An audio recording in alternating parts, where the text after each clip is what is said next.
make sure that you're always thinking about your clients first before they come and reach out to you. They're not chasing you, you're chasing them. Right. And when the real estate world feel that and sense that, or in any business, but especially in a service business, they know that you are keeping them in mind and they're priority to you, that they're part of your daily life. Our body is the greatest pharmacy in the world. Any healing that we need, we're capable of doing. But the question is, are we tapping into it? Our connection to the universe and the creator and us. No one has that relationship. No one knows what's best for us more than we do ourselves. But we have to tap into that state.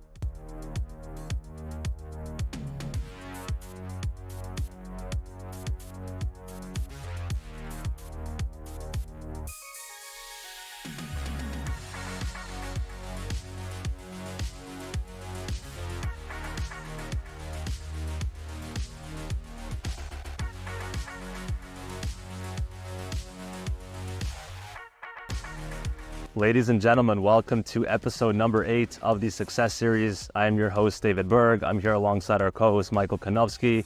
And our guest of honor today is Houman Mahboubi.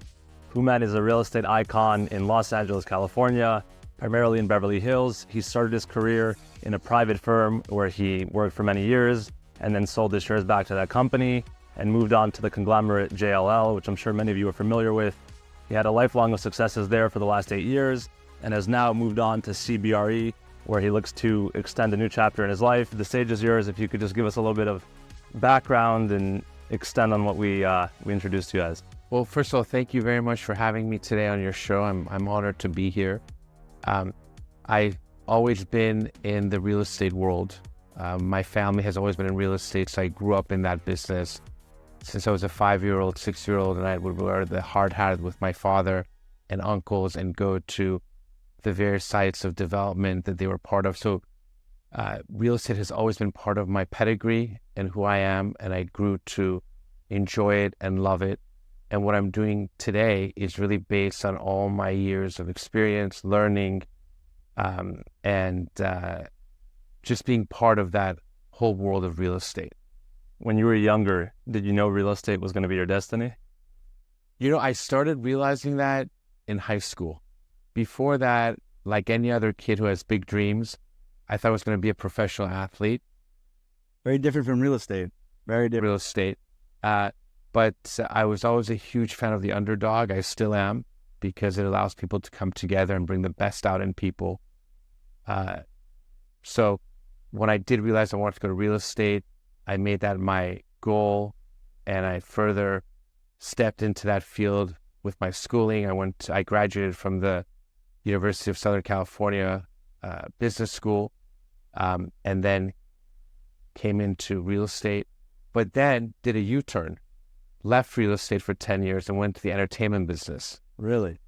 Because I realized that when I entered the real estate world, it was being in management and learning everything, which is wonderful. That's where you want to start.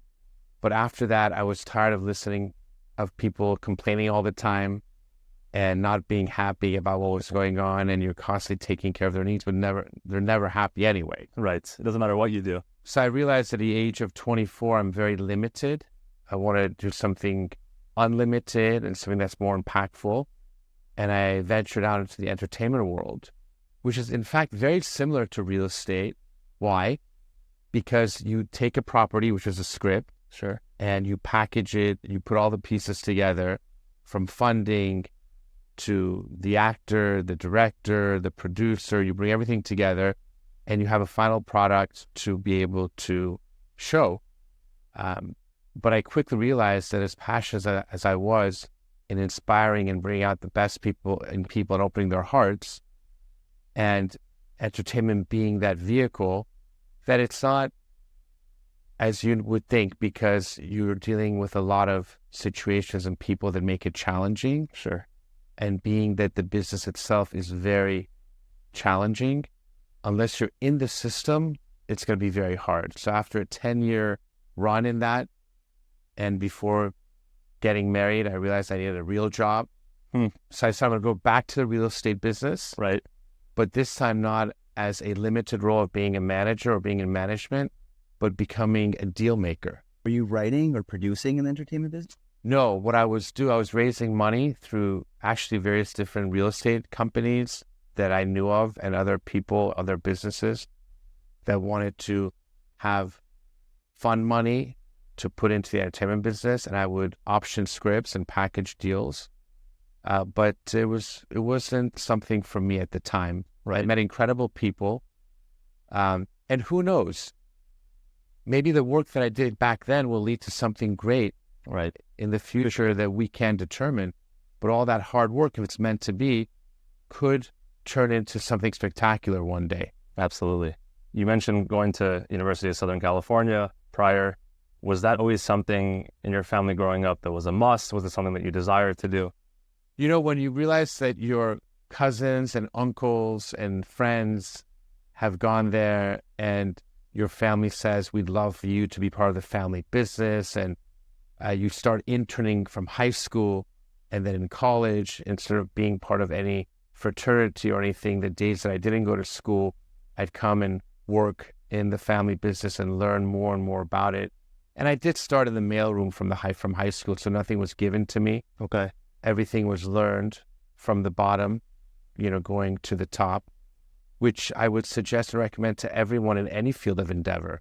Learn everything about everything in that business, so when you're part of it and you're trying to eventually delegate and make or have a successful business, you know how every part of the business works. Right. And so I started there and eventually grew into doing what I did. And after saying, okay, this is not what I want to do, I wasn't happy anymore, venturing out of the entertainment world, when I came back to real estate, I got my sales license, and eventually started my own boutique firm that I turned back over to my partners in 2016 when I joined JLL.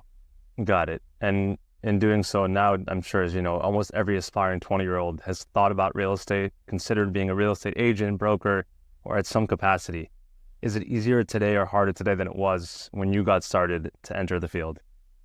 I would tell you, that's a great question. I would tell you it's probably harder today because there are more people doing it. Back then, you had a limited number of people in the business, but now it's much more competitive field. So it's more difficult now, and technology is so vastly available that you can work from anywhere, right, any place. So it's all about the intangibles that come into place. I tell people real estate is not the rocket science business. It's the people business. It's your idea of service, to serve, to be a conduit, to be a bridge, to have a very high level of EQ, to know how to treat people, to understand their personalities, their characters, and to make sure that you're always thinking about your clients first before they come and reach out to you. They're not chasing you, you're chasing them. Right. And when people in the real estate world feel that and sense that, or in any business, but especially in the service business, they know that you are keeping them in mind and they're priority to you, that they're part of your daily life, that you genuinely care and their livelihood is in your hands and you want to get the job done for them. It isn't just a deal looking to... It's not just a deal. If you're looking to just make money, forget about it. Not the right place for you. Not the right place for you. You first have to make sure it makes sense for you financially before you take on any deal or project or contract or endeavor. Once you do, you don't think about that at all. You make sure that you and your client are on the same page and the end results are exactly what they want. Now, you may not always achieve that because there's so many other circumstances that are in play that you don't control. But as long as you give it your best and you do everything humanly possible with the best of intentions, and you're always honest and you have the best interest of all parties involved, the result at that point will be everything that it's supposed to be. You mentioned previously working in your family business. For those that don't know, your family has a very successful hierarchy of businesses, both in Beverly Hills and Los Angeles. Was that intimidating growing up? Was there a constant feeling Can I create my own path given my family's success? If you could elaborate on that. It's a great question, because when you're in the painting, you can't see what others see outside, Okay. right? So when you're in it, it's a whole different lens that you wear. But I really had the opportunity to see both sides, because working with my father and uncles, who were all my mentors, who really taught me most everything I know today, there was no free handouts. You had to earn everything. You had to work for it. You had to really make an effort, and you had to have a sense of appreciation. So even if they were hard on you, you would never take it personally, because you knew it was for your growth, for your betterment, right? To become better. The school of hard knocks, as they say. Right? So you can never take things personally. You would have to take it with the understanding that you want to become better. You want to know where your weak spots are. You want to where you need to improve. And you take it all in. You take, just like great athletes of our time. Why they're so successful? Because they are willing to listen. They're willing to learn. They're willing not to be affected by their ego. They take constructive criticism and they take it to the next level. They parlay that into something greater. So that's the type of consciousness and perspective we have to have in anything that we do. You mentioned ego. Where's the line between being confident and standing for what you believe in, but then also not being so uptight with who you think you are that you don't allow feedback and people to give? That's a great question. It's the $1 million question. Everybody's always asking. Everyone's always, there's a very fine line, a thin line between the two. I think there's something called good ego, which is confidence, which is knowing your talents, your capabilities, what you're able to do, to know that no one has what you have. Like if our fingerprint, we're unique in our own way, and to own that and to know what your potential is. At the same time, you will never disrespect or abuse that.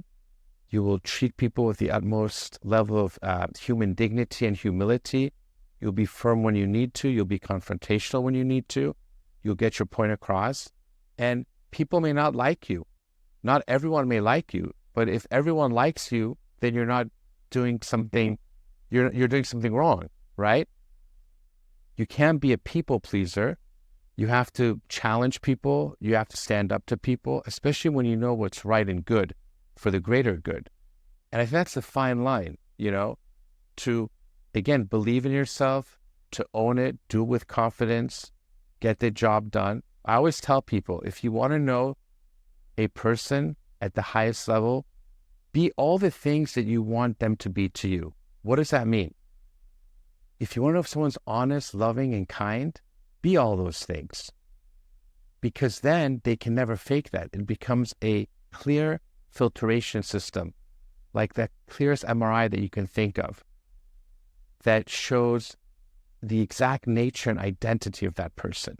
Really? It And brings it out within them? Completely, because they can never fake that. When you are those things, you will immediately be able to see what the other side is. So anything that you want, including your negotiations, businesses, whatever it is that you're doing, it doesn't mean that you're giving anything away. It doesn't mean that you're sharing information that you shouldn't, that gives a competitive edge to someone. That's a different that's a different strategy for different things. Sure. But if you want to get to know a situation or person, whether it's a relationship with a loved one who you want to have a marriage with, business partner, friends, new acquaintances, whatever it is, that's the greatest filtration system, to be those things. Right. Not to be jaded, not to be masked, not to be guarded, but to be aware. You have to be aware. If you have the awareness, everything will come clear to you. Beautiful. Michael and I are always talking, especially when we started this podcast, we quickly got hate or constructive criticism, you can call it. And I spoke to him and we were saying, is this something that we should evaluate and tweak? And Michael's opinion was no, like this is destined to happen, like you said. And if it's coming in, it's an indication that we're doing well. Exactly. But when do you say, okay, we're not perfect. I'm sure there's something I can learn from everybody. When do you implement that? How? I find it really hard to discern between the two. I think, especially when you start something new, right? You want to hear what everyone has to say and to take in their opinions and suggestions, to study it, okay? And then you put that on the forefront. You have that as your footnotes. Then you go along the path of doing what you need to do in what you believe is the right thing, and you give it your all.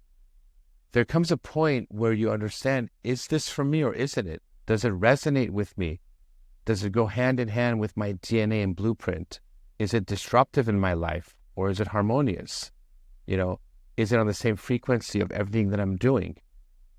Does it come hand in hand with what I'm doing?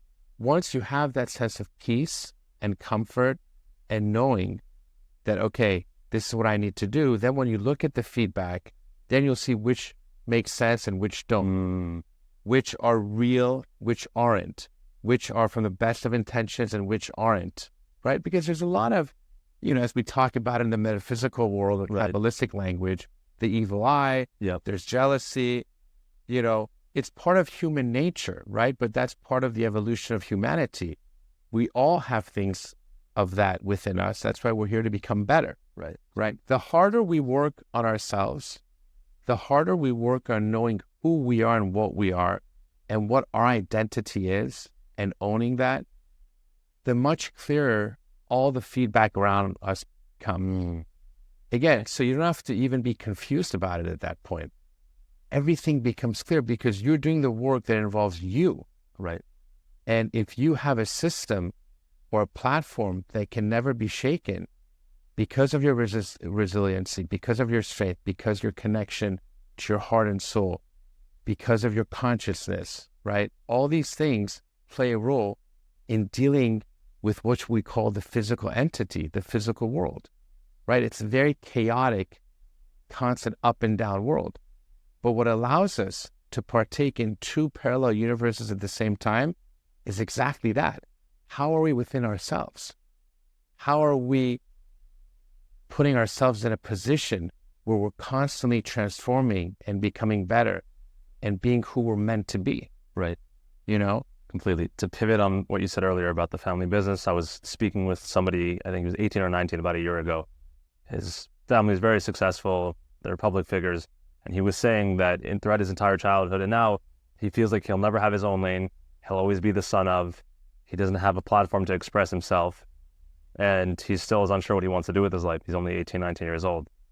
When you were that age, what advice could you give to somebody that's still navigating through life and isn't in tune enough with themselves to make decisions, feel comfortable within themselves? I would say try it first. Try it, because there comes a time where we're very confused about what people want for us and what we want for ourselves. And the only way to know it is to roll up your sleeves, get your hand and feet wet, and go into the trenches and know for yourself. Because as I mentioned earlier, the greatest temple in the world is our own. Our connection to the universe and the Creator and us. No one has that relationship. No one knows what's best for us more than we do ourselves. But we have to tap into that state, right? It's like our body is the greatest pharmacy in the world. Any healing that we need, we're capable of doing. But the question is, are we tapping into it? Same with that. So if an individual is stuck between what they want and what their family wants, maybe what they want and what their family wants is one and the same. But because it's being enforced on them or it's being pushed, and human's nature is part of what we do, is we want to rebel, right? Because we're not sure and we're being influenced. It's normal. So one has to step back, not be reactive, right? And say, you know what? I'm going to try both. And then I'll determine what the best decision is for me. And that's what I did. I tried both. I did what I thought was for me, and then I thought it wasn't. But then I did a full circle, came back to it. And I realized it was really one and the same at the end. Right. You see? What should you do when you're tapped into who you really are? That everything you just mentioned, that like you're connected to the Creator, you know what you really want to do in life, but you're not getting the results that you expected to get or you wanted to get. How could you still continue in that truth and get the results? Or what should you do? Well, that's a very complicated question, because maybe the results that you're not getting is a sign that you shouldn't be doing what you're doing. right? So you exhaust it to a point where you know you've given it your all, but it's okay to realize that what you thought was for you is not for you, right? But you know, you do whatever you can to make sure that you've done everything humanly possible, and at that point say, you know what, it's okay. I learned something. I became better, and there's no shame in saying, I thought this was for me and it wasn't, so I move on. You know, Thomas Edison, when he finally made the discovery of the light bulb, you know, it took him 10,000 failures. And people would say, like, when are you going to stop? You know, when are you going to say this? Maybe it's not a good example because I don't want to say 10,000, but I'm thinking more as a metaphor. Sure. But he said, I just learned 10,000 things that didn't work, right? That's a very rare situation. I'm not saying that you, me, and others should do that, but that's just an example of saying, you know what, you'll know. But you don't want to be in a bubble. And a lot of times people do things out of fear, or they do things because they don't want the truth to be shown. Right. That is a, you know, self-inflicted wound that will make that individual be stuck. Right. Speaking of fears, when you were younger, what are some key fears that you overcame to allow you to manifest what you did today? I think, look, you always have to feel failure, right? What people are going to think of you, not being good enough, not having given it your all. You know, what am I going to do next? But that's all normal, right? But as you continue in your process, you realize that fear is part of the process, but you can't let it paralyze you. You can't. You have to know that that is part of it, but you're going to make it become your partner. Interesting. Elaborate on that. No, you're going to have a great dance. What does it look like? Like, for example, you're like, okay, I have a goal. Right. I have a project I want to work on. There's always a chance of failure. And there's a chance that you're going to, you know, lose different things. But they're calculated, right? You're like, okay, if I lose some money here, or if the project doesn't get done, it's not going to be to a point that it's going to affect me and I'm going to lose everything. It's a calculated risk, right? But then you say, okay, I'm not going to focus on that. I'm going to focus on making it happen and being positive and making sure every angle is taken care of the way it's supposed to. And the way you overcome the fear is that you embrace and accept that whatever the result is what it's meant to be. So what we want and what is really the truth of what it's supposed to be is the big difference that determines how we move forward. That's a very Kabbalistic principle that you mentioned, which is completely surrendering to what we call the light, to the Creator. There's many names for it. Were you always spiritual growing up? And then how did you pivot to Kabbalah? Where did that open? You know, it's a great, you know, I always was spiritual because I would say things to my mom at the age of 7, 8, 9. I would ask her questions or say things. And she's like, you know, the things that you're saying are so unique and different. I don't have the answers. And I need to find someone who can, you know, answer them for me, guide you. And so at the age of 15, I was fortunate enough to, through my mom, meet a modern day yogi who taught me the art of relaxation and meditation, and brought in the Eastern principles and philosophies of India and China. And I learned a lot about that. And it really went hand in hand with my essence of inner peace and calmness and meditation. Before I got married, when I started dating my wife, who's now I'm married to, she asked me if I'd be interested in going to Kabbalah with her because she was fascinated by that field of spirituality. And I said, of course. But prior to that, my aunt and uncle, who had been in Kabbalah 3-4 years prior, would have private teachings in their home, and I went a few times. So I really didn't connect. But when my wife came to me and said, I want to learn more about the spiritual side of Judaism, will you come with me to Kabbalah Center? I said, absolutely. I said, in fact, you know, I know a little about it, but I would love to go with you. But the funny thing is, from the first moment I went there, I felt like it was my home. I connected to the wisdom instantly. I felt like I'd been there before. It was part of who I am.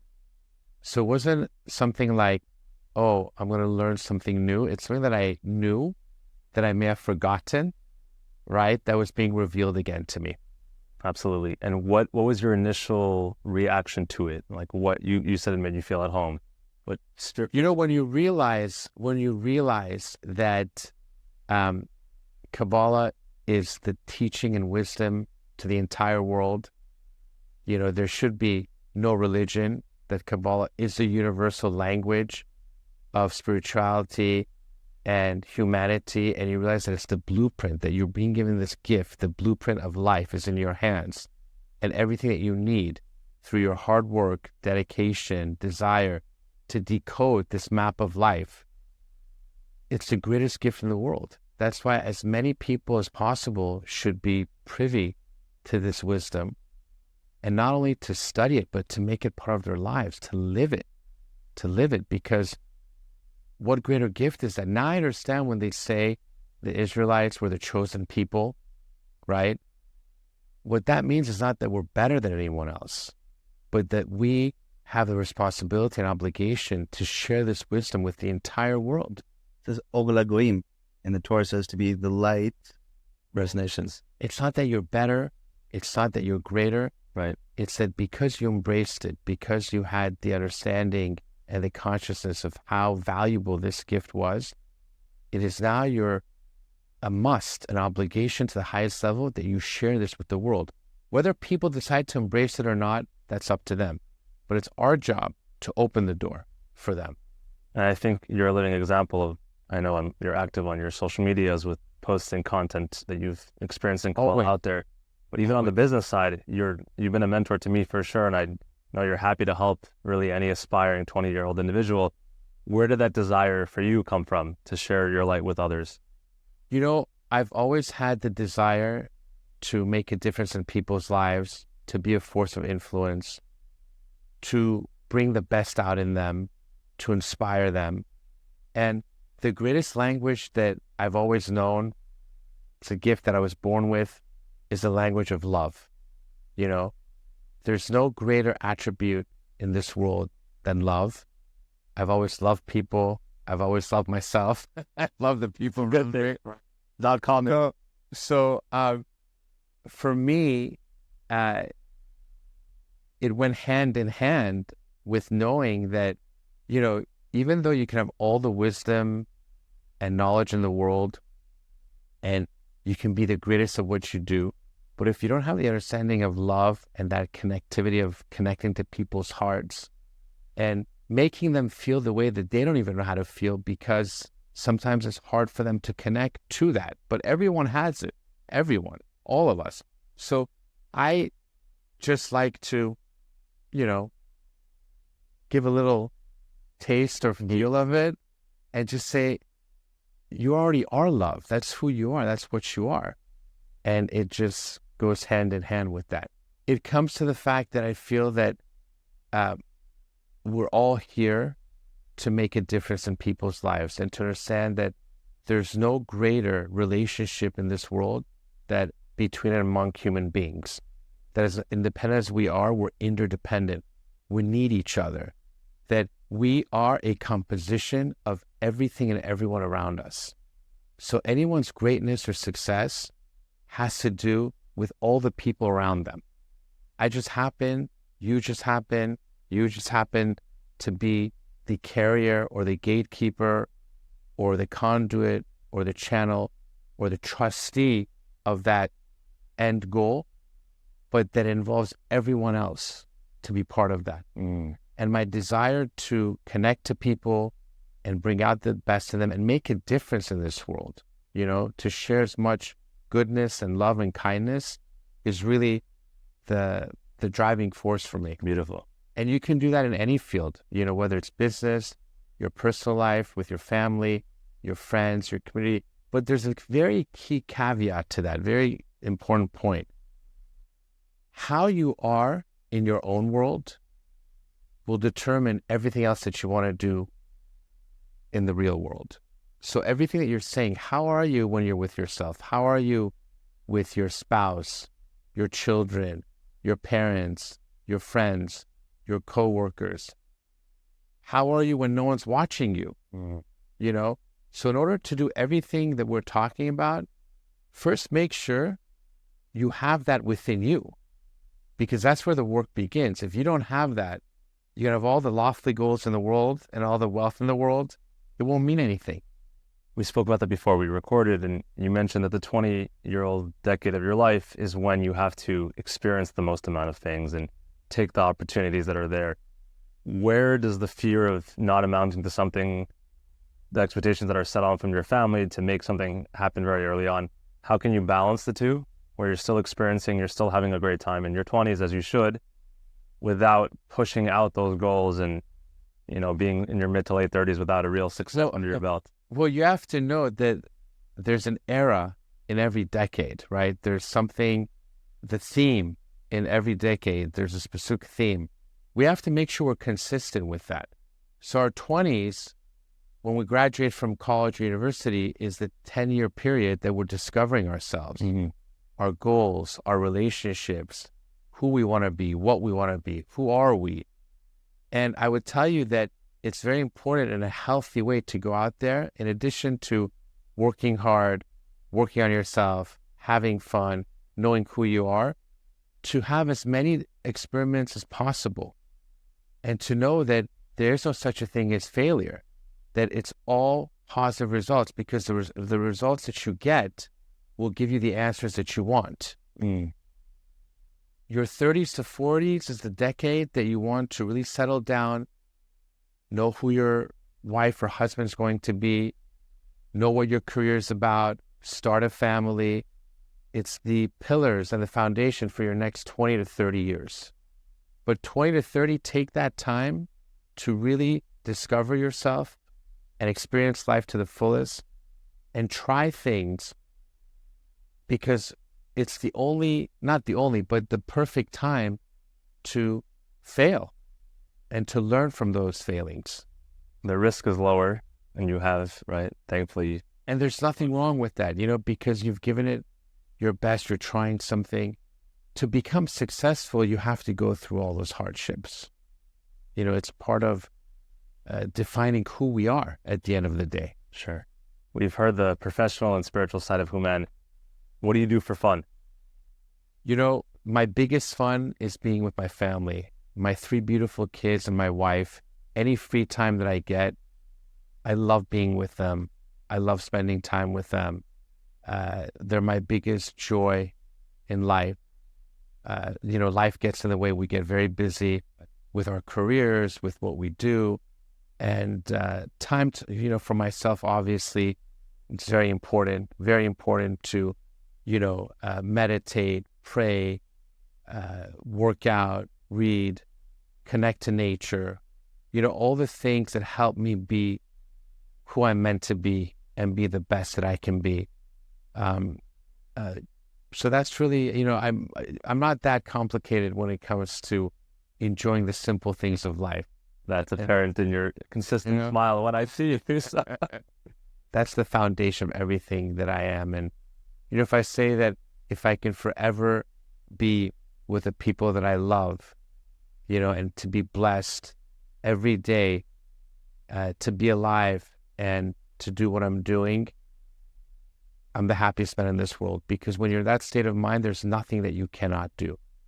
And appreciation is the key ingredient to it all. Appreciation is everything. We can have that and live that on a daily basis, then everything is acceptable to us at that point. So profound, and unfortunately, it's often not spoken about, right? Not spoken about. We take things for granted. We feel entitled, but we never look at how grateful we should be for our blessings. And the more grateful we are, the more comes your way, because then you lead by example. You know, more will be given to you because you become that instrument to do more for others, right? You know, but that's very, very important. Very important. If there is something that somebody or most people don't know about you that you'd love to share with the world or with them, what would that one thing be? That's a good point. You know that I have as fun and loving and kind and appreciative as I am. There's a fierce competitive side of me. Really? A not giving up. And when I put my mind to something to get it done. I feel like most teenagers, especially today, people, even, young adults, a lot of them think, oh, I failed in this. This will be like this forever. It's like, no, you did a failure, right? Which we know are really lessons. You learn from it and you move on. And that's how you grow. That's how you adapt. But I think to understand that it's not forever, that it passes. It passes. Everything passes. It passes. And I would tell you that, just to end on a very positive note, that the greatest attribute that we can have, really, above everything we talked about, is kindness. Because kindness has no expectation of wanting something in return. It's the most genuine act that a human being could do for no reason. And that would be my advice to all people of the world. And you're clearly a living example of that. So thank you. Thank you very much. It's been an absolute pleasure having you on. We look forward to having you on soon. And as always, thank you for tuning in. This is episode number 8 with the Houman Mahboubi. Thank you very much for having me. Absolutely. Anytime you come to Beverly Hills or Los Angeles, have a look out for him. I'm sure we'll have him back on again soon. As always, don't forget to like, subscribe, and comment, and share with your friends. Thank you, guys.